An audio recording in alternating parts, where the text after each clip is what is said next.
এরকমই একটা সুন্দর জায়গার সন্ধান দেবো আজকে আমার এই ভিডিওতে। প্রকৃতির অপার শান্তির মধ্যে কাটিয়ে যাব। কি যে শান্তি এখানে আমি বোঝাতে পারবো না।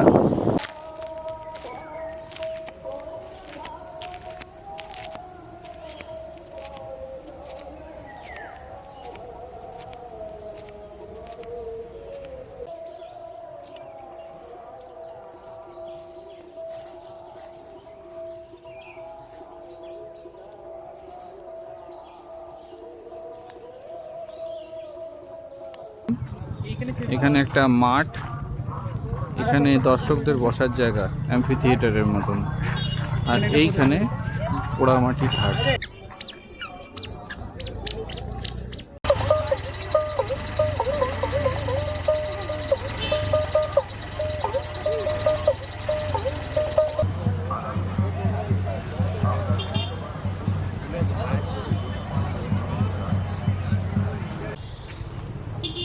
এই হচ্ছে সেই বিখ্যাত রাসমঞ্চ, আর্কিওলজিক্যাল সার্ভে অফ ইন্ডিয়ার আন্ডারে থাকা world heritage site. Archaeological survey of ইন্ডিয়ার আন্ডারে থাকা মল্ল রাজাদের জোড়বাংলো মন্দির,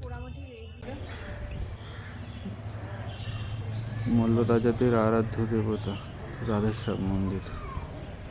এইসব মন্দিরের গায়ের বিখ্যাত শিল্পকলা ফুটে উঠেছে বিষ্ণুপুরের বিখ্যাত বালুচরী শাড়িতে। চারিদিকে ঘন জঙ্গল, মাঝখানে লাল মাটির পথ, পুরোপুরি প্রকৃতির বুকে, প্রকৃতির কোলে। ভাবুন একবার দ্বিতীয় বিশ্বযুদ্ধের সময় এই এয়ারবেস থেকে, এখান থেকে ফাইটার প্লেন উড়তো। রিসর্টে সুইমিং পুল, এসেই বিকেলে নেমে পড়েছি। দেখুন, ফিল করুন রাতের মোহময়ী জঙ্গলের পরিবেশ, আর সেই সঙ্গে করে ফেলুন চ্যানেলটা সাবস্ক্রাইব, আর দিন একটা ছোট্ট লাইক। আজকের গল্পটা কলকাতা শহরের কংক্রিটের জঙ্গল থেকে শুরু হলেও আজকের গল্পে রয়েছে মন্দির নগরী, ইতিহাসের হাতছানি বিষ্ণুপুর, আর তার সঙ্গে আরও বিষ্ণুপুরের অনেক না জানা তথ্য, আর জয়পুর জঙ্গলে একটা নয় দুটো রাত গহন অরণ্যের মধ্যে কাটানোর অনন্য অভিজ্ঞতা। দুদিকে শাল, পিয়াল, মহুয়ার সবুজ ঘন জঙ্গল, আর মাঝখান দিয়ে কালো পিচমোড়া রাস্তা। যারা গাড়ি চালাতে ভালোবাসেন, বাইক চালাতে ভালোবাসেন, তাদের কাছে এখানে গাড়ি চালানো বা বাইক চালানোর অভিজ্ঞতা ভোলার নয়।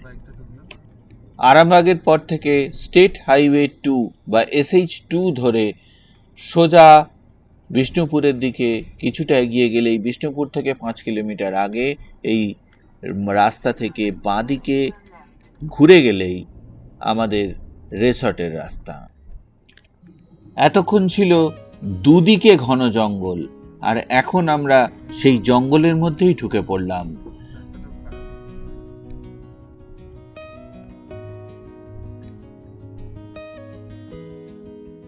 রাস্তার একপাশে রয়েছে একটি বিশাল পোল্ট্রি ফার্ম, যাতে প্রায় লক্ষাধিক মুরগি একসঙ্গে রয়েছে।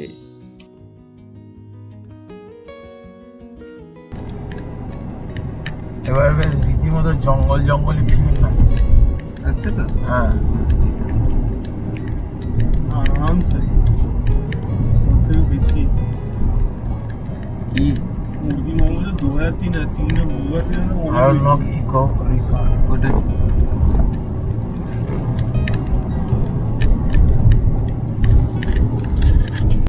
বলতে বলতেই চলে এলাম লাল মাটির রাস্তায়। একদম পুরো লাল মাটির রাস্তা, আর দুপাশে ঘন জঙ্গল। ফিল করুন ব্যাপারটা। ওপর দিয়ে গেছে একটা রেলপথ, যেটা আদ্রা স্টেশনের সঙ্গে কানেক্টেড। সারাদিনে এই রেলপথ দিয়ে একটি মাত্র ট্রেন যায়। কি দারুণ ইন্টারেস্টিং না ব্যাপারটা? কলকাতা থেকে এই রিসর্টে সড়ক পথে আসতে মোটামুটি সময় লাগে 4 থেকে 5 ঘন্টা। রাস্তার ট্রাফিকের ওপর ডিপেন্ড করে। আর যদি ট্রেনে আসতে চান, যে কোনো ট্রেন ধরে বাঁকুড়া স্টেশনে নামলে বাঁকুড়া স্টেশন থেকে টোটো বা অটোতে আধ ঘন্টা থেকে 40 মিনিটে এসে পৌঁছে যাবেন এই রিসর্টে। টোটো ভাড়া 250 থেকে 300 টাকা, ডিপেন্ড করে সিজনের ওপর। বলতে বলতে পৌঁছে গেলাম আমাদের আরণ্যক ইকো রিসর্টে। এটা হলো আরণ্যক রিসর্টের গেট। এটা মাঝখান দিয়ে রাস্তা, দুদিকে কটেজ, দরমার কটেজ রয়েছে ওইগুলো, আর কংক্রিটের স্ট্রাকচারের কটেজ রয়েছে ওইগুলো। ওদিকে সুইমিং পুল আছে, দেখাবো। আর এটা হলো রিসেপশন।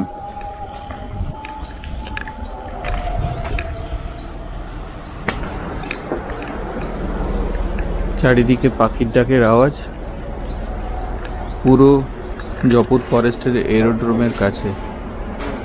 দারুণ সুন্দর এরিয়া। এটা হলো রিসেপশন। এই হলো কটেজের ব্যালকনি, আর কটেজের ভেতরে এই হচ্ছে রুম। মোটামুটি বেশ স্পেশিয়াস রুম। বেডটাও খুব সুন্দর, বেশ বড় সাইজ, 3 জন তো শুতেই পারবে। এখানে পাশে একটা ছোট সাইড টেবিল আছে, চায়ের জন্য ইলেকট্রিক কেটল, খুব সম্ভব শেষে, হ্যাঁ সবই দেওয়া আছে, দুধ, চা, চিনি, কফি সব দেওয়া আছে। এদিকে টিভি রয়েছে, এসি। এই জায়গাটা চেঞ্জ রুম, চেঞ্জ করার জন্য সুন্দর ব্যবস্থা। এইখানে জামা কাপড় রাখার ব্যবস্থা রয়েছে, ওয়ার্ডরোব। হ্যাঁ দেখুন, এই হলো ওয়াশরুম, পরিষ্কার, স্পেসিয়াস, নিট অ্যান্ড ক্লিন। এদিকে একটা ছোট্ট ইনস্ট্যান্ট গিজার রয়েছে, বেসিন রয়েছে, বেশ ভালো। এই একটা কটেজের মতন, তার দুটো রুম, দুটোই আমাদের। এদিকে একটা রুম দিয়েছে আর এই পাশে আর একটা রুম দিয়েছে, একদম সিমিলার। এইটা রুমের গেট, আর প্রত্যেকটা গেটের বাইরে পাশের দেওয়ালে এরকম সুন্দর বাউল গান লেখা আছে। গ্রামের পথে বাদ্য হাতে বাউল চলে দীর্ঘ পথে। এটা 106 নম্বর রুম, মানে আমার রুমটার গেট। এখানেও ঘরের বাইরে সুন্দর আলাদা আলাদা বাউল গান লেখা আছে। যারা পাছে এলো আগে গেল, আমি রইলাম পড়ে, করি দিন তো গেল সন্ধে হলো, পার করো আমারে। এটা 105 নম্বর রুম, একদম সিমিলার। ঢুকেই দুটো বেতের চেয়ার, এদিকে বিশাল একটা বেড, প্রচুর স্পেস রয়েছে, বেড সাইড টেবিল আছে, এখানে রয়েছে টিভি, এদিকে ফ্যান, এখানে একটা চেঞ্জ রুমের মতন স্পেস, এসি রয়েছে, আর এদিকে টয়লেট। এইগুলো হলো 4 জনের থাকার মতো ফ্যামিলি কটেজ। দুটো রুম, লাগোয়া বারান্দা, আর প্রত্যেকটা রুমের সংলগ্ন ওয়াশরুম রয়েছে। এইগুলো হলো 2 জনের থাকার মতন বাম্বু কটেজ। এর ওয়াল এবং সমস্ত ডেকোরেশন বাঁশ দিয়ে তৈরি। এখানে বারবিকিউ করার ব্যবস্থা, পাশে বসার জায়গা, এদিকে দোলনা, আর এদিকে আরো চেয়ার দিয়ে বসার জায়গা আছে। সবচেয়ে ভালো যে জিনিসটা, কলকাতার কোলাহল থেকে আসার পর এই শান্ত পরিবেশ। এখনো পাখির ডাকের আওয়াজ শোনা যাচ্ছে। এখন প্রায় দুপুর 2:30। এইটা হচ্ছে লা ম্যাকাও ইকো রিসর্টের সুইমিং পুল।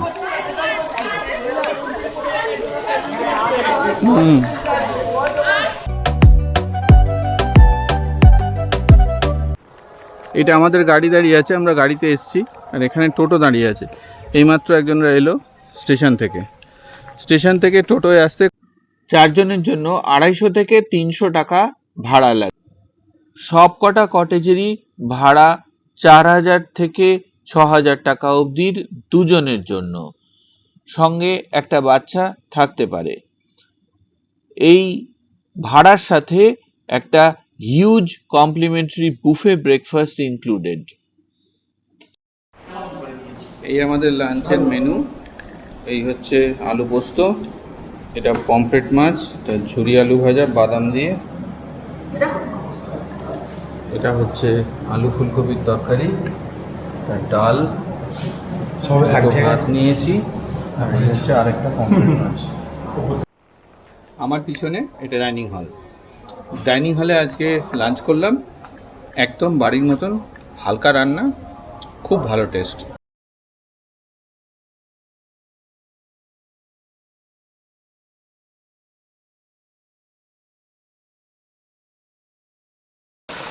এসেই বিকেলে নেমে পড়েছি লাঞ্চ করার পর সুইমিং পুলে চান করতে। ওখানে ঝর্ণার ফ্লো দুটো রয়েছে, আর এই হচ্ছে সুইমিং পুলে। সুইমিং একটু করতে হবে, করে দিন।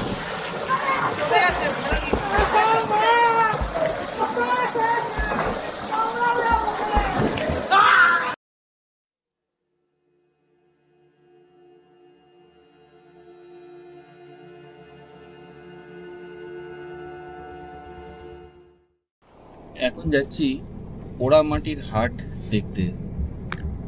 আমরা যে রিসোর্টে আছি এখান থেকে মোটামুটি 12 কিলোমিটারের মতন।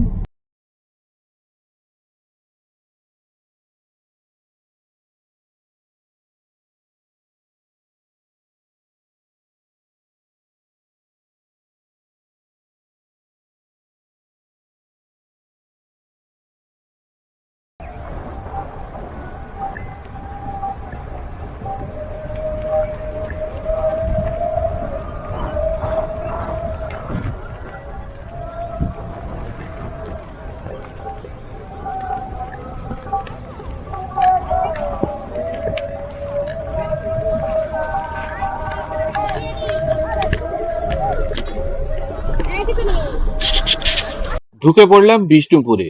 এই তোরণ মন্দির নগরী বিষ্ণুপুরে পর্যটকদের স্বাগত জানায়।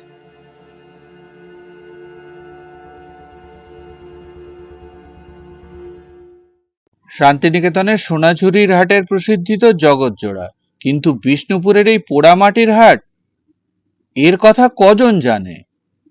দেখুন কি সুন্দর, দারুণ একটা গ্রাম্য হাট। প্রত্যেক শনিবার রোববার বিষ্ণুপুরে ছিন্নমস্তা মন্দিরের ঠিক কাছেই, লাল বাঁধের একদম কাছে বা জোড় মন্দিরের কাছে এই পোড়ামাটির হাট বসে। সন্ধে উতরে গেলেও কৃত্রিম আলোতে চলে এই হাট, সঙ্গে উপরি পাওনা আদিবাসী নৃত্য। প্রত্যেক শনিবার রোববার নতুন নতুন একটা করে ব্যাচ এখানে আদিবাসী নৃত্য পরিবেশন করেন।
সোনাঝুরির হাটের সঙ্গে কম্প্যারিজনে এই হাটে কিন্তু বস্ত্রের বিক্রিটা একটু কম। এখানে মূলত বিভিন্ন ধরনের শিল্পকলার বিক্রি অনেক বেশি এবং পসরাও অনেক বেশি। আজকে এখানে আসার আগেই সন্ধে হয়ে গেছে। আগামীকাল সূর্যের আলো থাকতে থাকতে আসার চেষ্টা করব আর দেখাবো দিনের আলোয় এই হাট কেমন লাগে।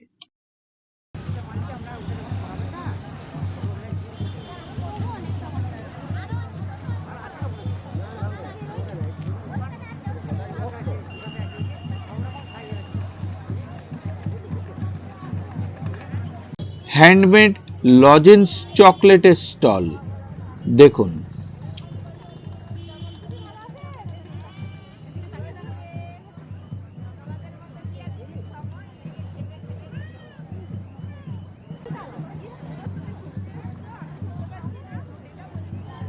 এখানেও রয়েছে 4000 বছরের পুরনো সুপ্রাচীন ডোকরা শিল্প, এই অঞ্চলে বিশেষভাবে বিখ্যাত।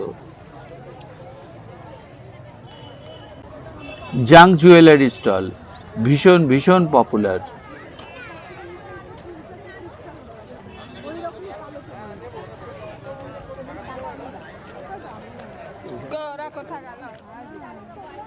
বিখ্যাত পোড়ামাটির শিল্প।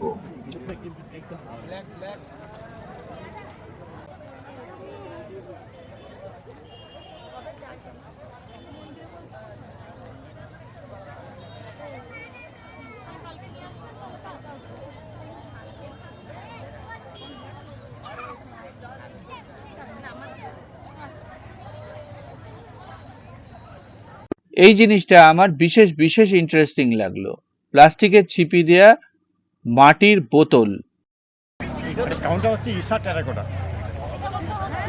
কোথা থেকে মাল আনো? বাঁকুড়ারই। পোড়ামাটির হাট থেকে ফেরার সময় আমরা চেষ্টা করেছিলাম শর্টকাট ওয়েতে জঙ্গলের মধ্যে দিয়ে কিছুটা গিয়ে আমাদের রিসর্টে ফেরার।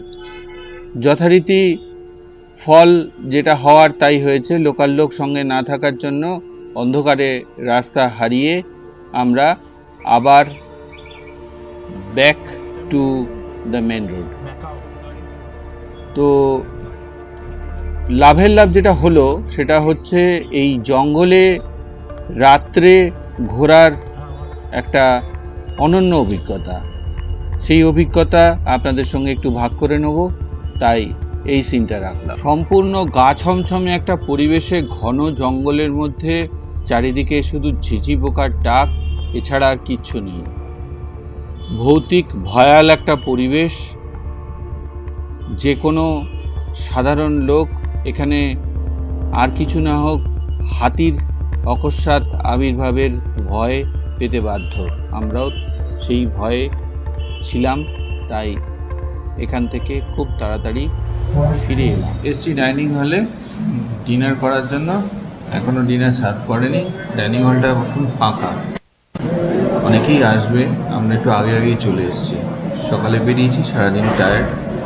এখন রাতের আলোয় ডাইনিং হলের ইন্টেরিয়ার আর অ্যাম্বিয়েন্সটা দেখাচ্ছি, দেখুন।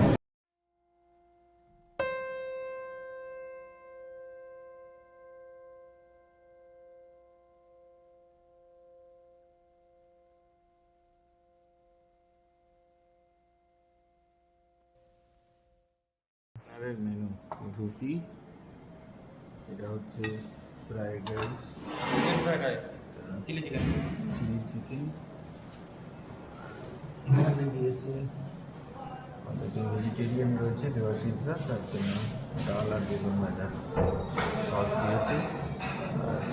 দেওয়াশিসরা তবে যেটা বলেছিল এদের ডিনারও খুব ভালো হলো।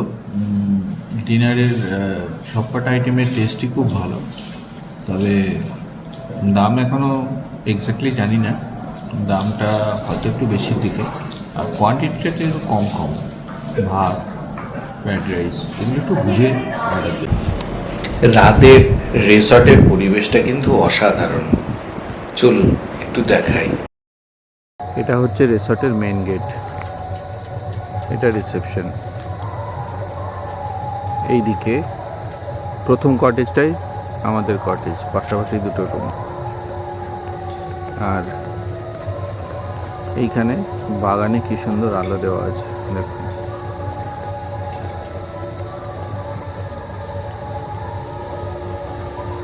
ওইদিকে ডাইনিং হল, সুইমিং পুল, এইদিকে বাকি কটেজগুলো। একদম মায়াবী পরিবেশ। আর রাত্রে নিস্তব্ধতার আওয়াজটা ফিল করুন। যদিও পাশে এক জায়গায় কীর্তন হচ্ছে, এই জন্য কীর্তনের আওয়াজ কিন্তু আসছে, নাহলে আরও সুন্দর লাগতো। সকাল থেকে প্রায় 5 ঘন্টা জার্নি করে এসে পৌঁছেছি বিষ্ণুপুরে, জয়পুর ফরেস্টের এই রিসর্টে। তারপর আবার মেলায় গেছিলাম, সেখানে খানিকক্ষণ ঘোরাঘুরি হয়েছে। শরীর খুব টায়ার্ড, আজকে এখানেই ডে এন্ড করছি। আবার দেখা হবে সকালে। Good night, good morning. আজকে 29 মার্চ, আর আজকে এই জয়পুর ফরেস্টে একটা দারুণ সকাল। কলকাতায় গরম থাকলেও এই সময় এখানে কিন্তু সকালটা দারুণ প্লেজেন্ট, দারুণ সুন্দর হাওয়া বইছে।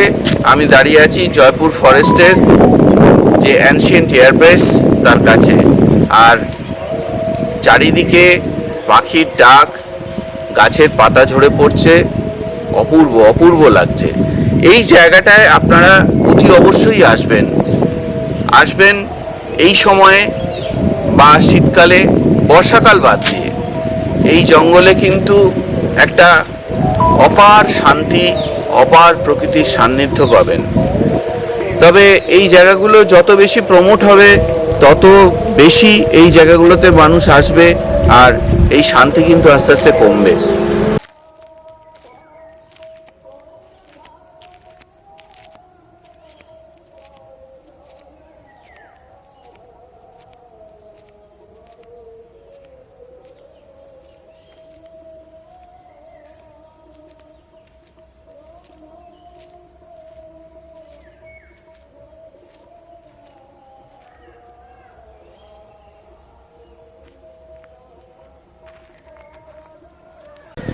এক দারুণ সুন্দর জায়গা, নদীও নয়, সমুদ্রও নয়, পাহাড়ও নয়, তাহলে কি?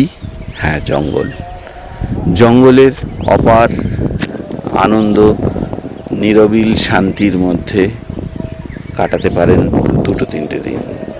আমি মাত্র কয়েকদিনের জন্য এসেছি জয়পুর ফরেস্টে, 1 কি 2 দিন।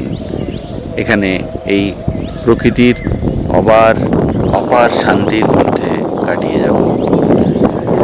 কি যে শান্তি এখানে, আমি বোঝাতে পারবো না। এখন এই 1-2 দিন বা 3 দিনের শর্ট ট্রিপ ভীষণ ভীষণ জনপ্রিয়, কারণ আমরা সবাই আমাদের কর্মজীবনে প্রচণ্ড ব্যস্ততা থেকে একটু মুখ তুলতে পারলেই আমরা চেষ্টা করি 1-2 দিনের জন্য কোথাও ঘুরে আসার।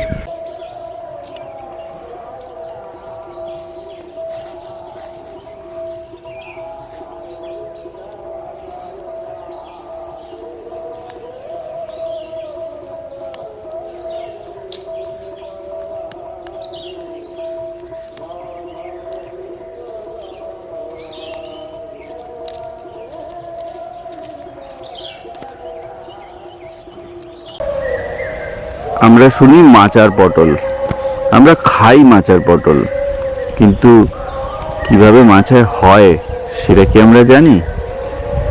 এই হচ্ছে বাঁকুড়ায় জয়পুর ফরেস্টের পাশে মাচায় পটল চাষ হয়েছে। আর এই পাশের গাছগুলো হচ্ছে ঢেঁড়সের গাছ। এখন পটল ঢেঁড়স কোনোটাই গাছে নেই, তুলে ফেলা হয়েছে, শুধু গাছগুলো পড়ে আছে। এটা পটল আর এটা ঢেঁড়স। এই যে পটল পাওয়া গেছে, গাছে পটল।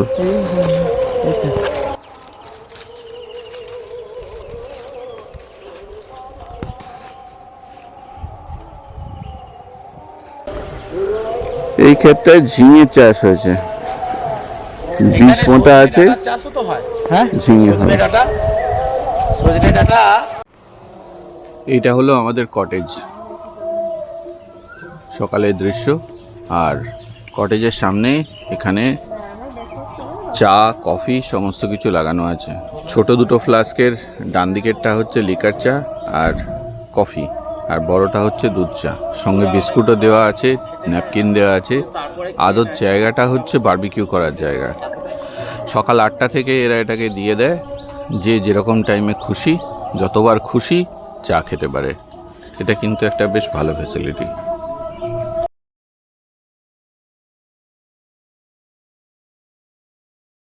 এই হলো রিসর্টের বুফে ব্রেকফাস্ট। এখানে প্লেট রয়েছে, তার পাশে রয়েছে টোস্ট, আনলিমিটেড বাটার, জ্যাম, এখানে কাট ফ্রুটস রয়েছে, রয়েছে তরমুজ, কলা, আর এখানে রয়েছে লুচি, আলুর তরকারি, আর এটা ডিম দিয়ে ম্যাগি, সঙ্গে বয়েলড এগ, আর পাশে চা কফির ব্যবস্থা। এই হলো বুফে ব্রেকফাস্ট। এই হিউজ বুফে ব্রেকফাস্টটি প্রত্যেকটা রুম তারিফের সাথে কমপ্লিমেন্টারি।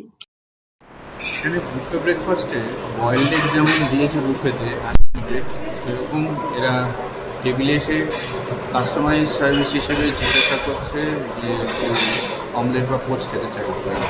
এখন একটা টোটো করে রিসর্ট থেকে যাব বিষ্ণুপুরে সাইট সিন করতে। দলমাদল কামান দেখবো, আশেপাশের রাসমঞ্চ, জোড় মন্দির, এরকম কয়েকটা মন্দির দেখব। আর কনিষ্ক বলে এখানে একটা ফেমাস বালুচরী শাড়ির দোকান আছে, বিষ্ণুপুরি সিল্ক এবং বালুচরী শাড়ি, সেখানে যাব। চলুন যাই, দেখাই।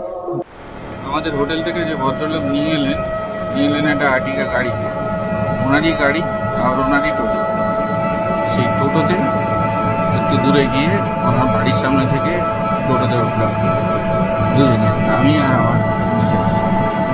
ছেলে গেছে বন্ধুর সঙ্গে দেখা করতে, পাশেই থাকে। আমরা দুজনে মিলে বেরিয়েছি বিষ্ণুপুরের দলমাদল কামান মন্দির, মানে ছিন্নমস্তার মন্দির, আর বিষ্ণুপুরের যেগুলো ঐতিহ্যশালী মন্দির সেগুলো, রাসমঞ্চ, এগুলো সব দেখব। এই টোটোতে করে এখানে 8 মাসে হয়েছে, ঘোরার অভিজ্ঞতা কিন্তু বেশ ভালো। কলকাতা এই সময় ঘুরলে বেশ গরম লাগবে, এখন কিন্তু ছায়াতে এতটা গরম লাগছে না, হালকা হালকা হাওয়া দিচ্ছে, বেশ লাগছে।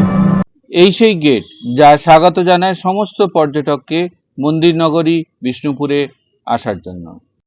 পোড়ামাটির ইটের তৈরি একটা রথ, যা জানান দেয় আমরা এসে পড়েছি 16শো শতাব্দীর মল্ল রাজাদের রাজধানী বিষ্ণুপুরে।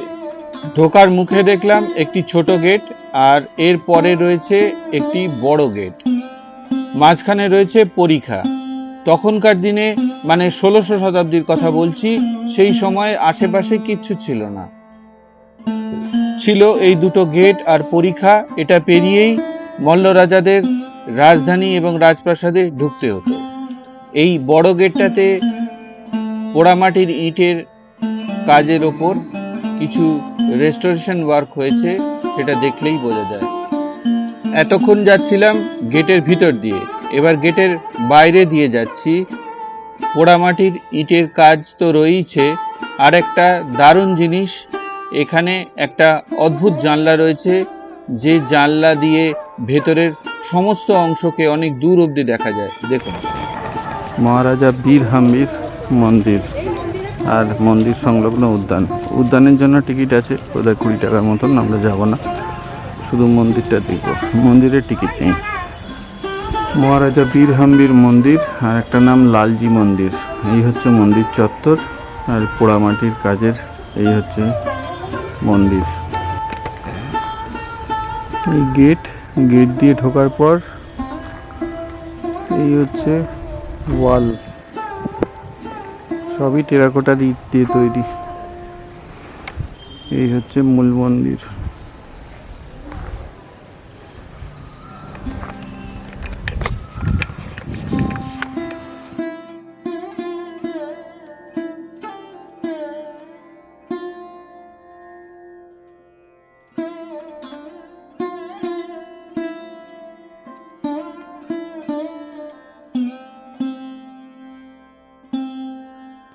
এই স্ট্রাকচারটা ছিল এই মন্দিরের রন্ধনশালা, যদিও এখন এটাকে রিস্ট্রাকচারিং করা হয়েছে। বিষ্ণুপুরের রাজার ধ্বংসপ্রাপ্ত রাজবাড়ির গেট।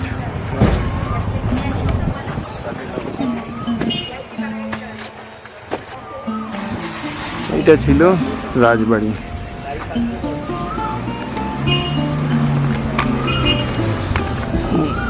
এটা হলো বিষ্ণুপুরের ম্যাপ। বিষ্ণুপুরের সমস্ত দ্রষ্টব্য স্থান এখানে চিহ্নিত রয়েছে। আর এর ঠিক পাশেই রয়েছে দুর্গা মন্দির, বাংলার সবচেয়ে প্রাচীন দুর্গা মন্দির। এই মন্দিরের ইতিহাস কিন্তু খুবই ইন্টারেস্টিং।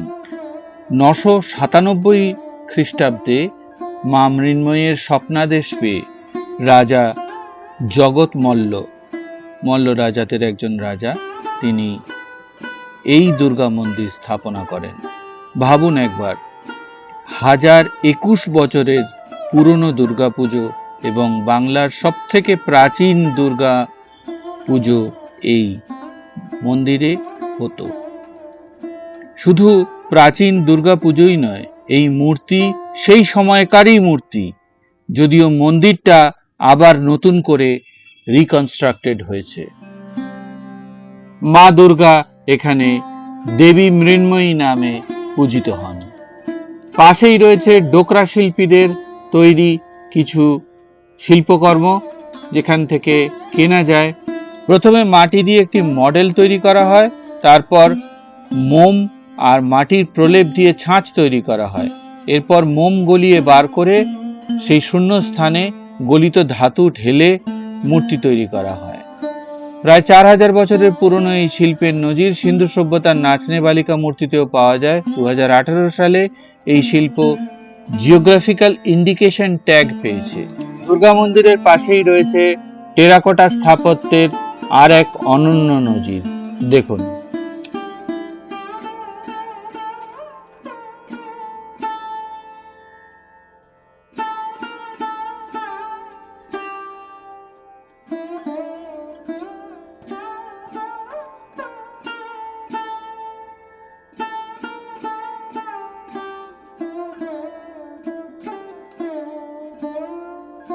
রাধেশ্যাম মন্দির মল্ল রাজাদের আরাধ্য দেবতার মন্দির।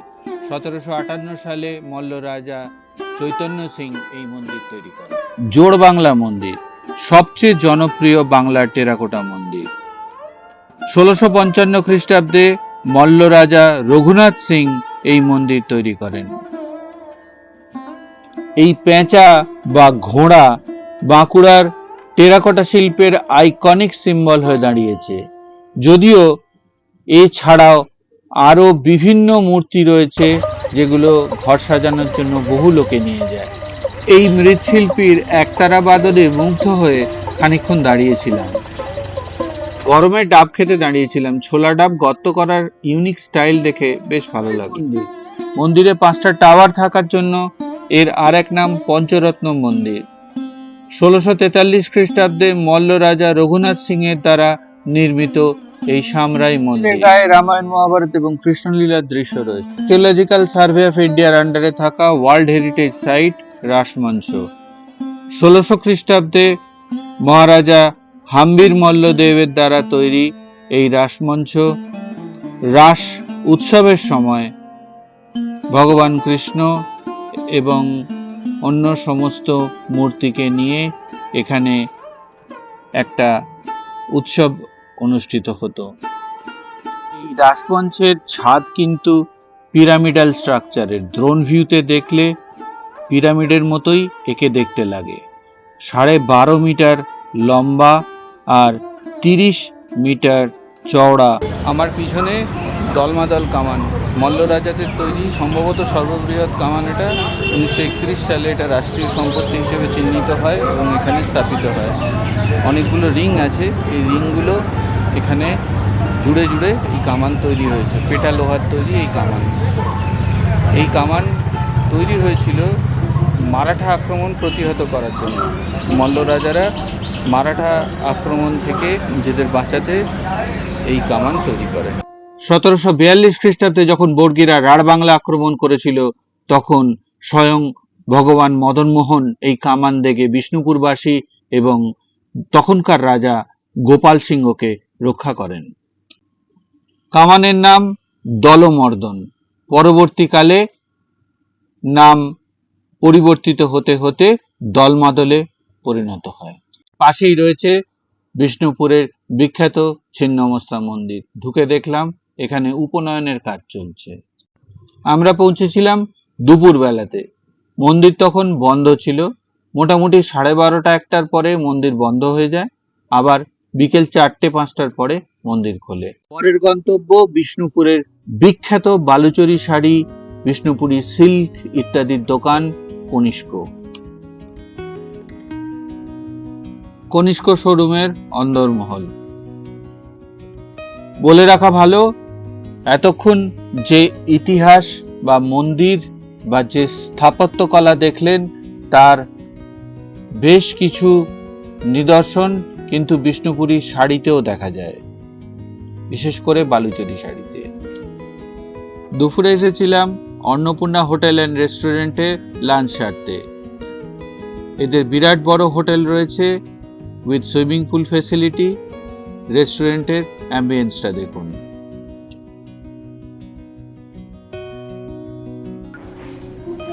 ক্রিম অফ মাশরুম স্যুপ আর ব্রেড স্টিক। স্যুপের পরে হচ্ছে সেকেন্ড আইটেম টেংরি কাবাব। এটা বিরিয়ানির মতো দেখতে হলেও আসলে অর্ডার দিয়েছিলাম কাশ্মীরি পোলাও। এর পাশেই রয়েছে আরেক বিষ্ণুপুরি সিল্ক আর বালুচরী শাড়ি আর বিষ্ণুপুরি ভ্যারাইটির বিখ্যাত দোকান অনুভব। এই দোকানে শাড়ি কেনা ছাড়াও এদের নিজস্ব কয়েকটা তাঁত রয়েছে যেখানে বিষ্ণুপুরি শাড়ি তৈরি হতে দেখা যায়। আমরাও দেখব বিষ্ণুপুরি শাড়ি তৈরি তাঁতে, আর আপনাদেরও দেখাবো। দেখুন,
কলকাতাতে দেশপ্রিয় পার্কে এই কনিষ্ক দোকানের একটি ব্রাঞ্চ রয়েছে। জোড় মন্দির 1726 খ্রিস্টাব্দে মল্ল রাজা গোপাল সিংহ দ্বারা প্রতিষ্ঠিত এই একরত্ন বা সিঙ্গল টাওয়ার আর্কিটেকচার। এই এলাকাটার নাম লালবাগ। সালে এক ঝলক বিষ্ণুপুরে যখন এসেছিলাম তখন এই সব কটা স্থাপত্য খুব ভালো করে দেখা হয়নি। 5 বছর পর আবার শুধু বিষ্ণুপুর ট্যুরেই এলাম, বিষ্ণুপুর আর জয়পুর ফরেস্ট ভালো করে এই স্থাপত্যগুলোকে দেখা আর জয়পুর জঙ্গল এনজয় করা আর নিছক দুদিনের দারুণ একটা ছুটি কাটানোর জন্য আপনারাও আসতে পারেন। এদিকে জোড় মন্দির, এখানে একটা প্ল্যাটফর্ম, এখানে একটা মাঠ, এখানে দর্শকদের বসার জায়গা অ্যাম্পি থিয়েটারের মতন, আর এইখানে পোড়ামাটি ঘাট।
বিষ্ণুপুরে সন্ধে নেমেছে, এবার আমাদের রিসর্টে ফেরার পালা।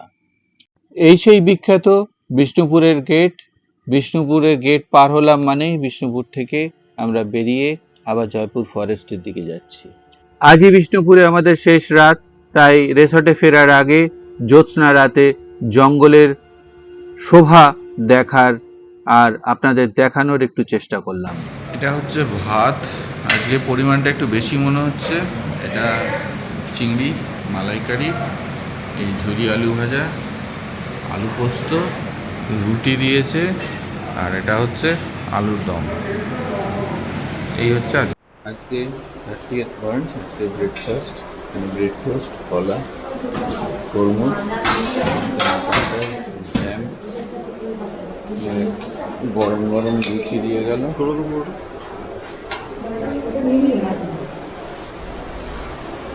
আর এখানে রয়েছে আজকে আলুর দম, বয়েলড এগ, আজকে চাউমিনের বদলে পোহা, আর এদিকে চা কফি।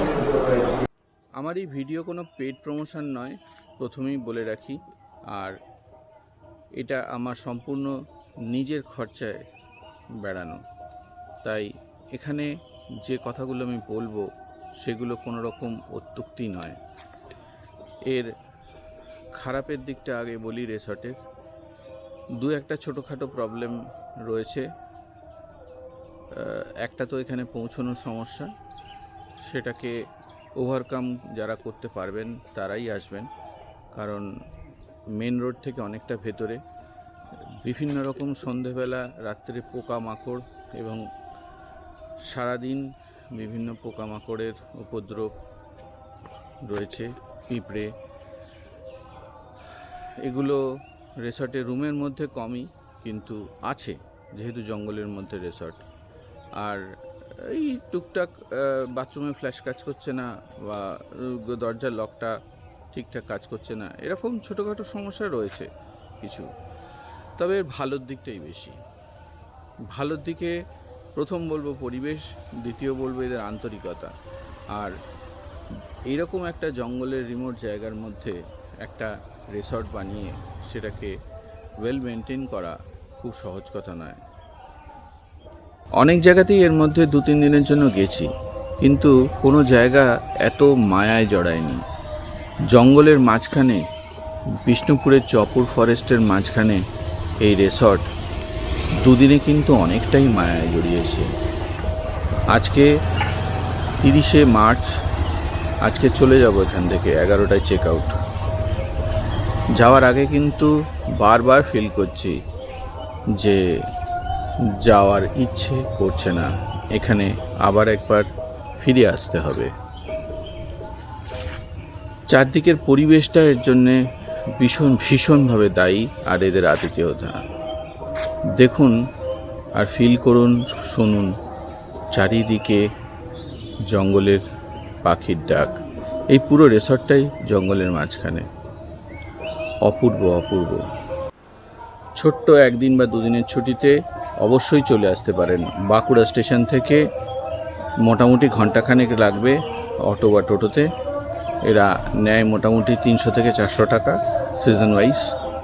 আর যদি নিজের গাড়িতে আসেন, বিষ্ণুপুর ঢোকার আগে এখানে Jaipur forest ancient British airbase বললেই লোকেশন দিলে চলে আসবে।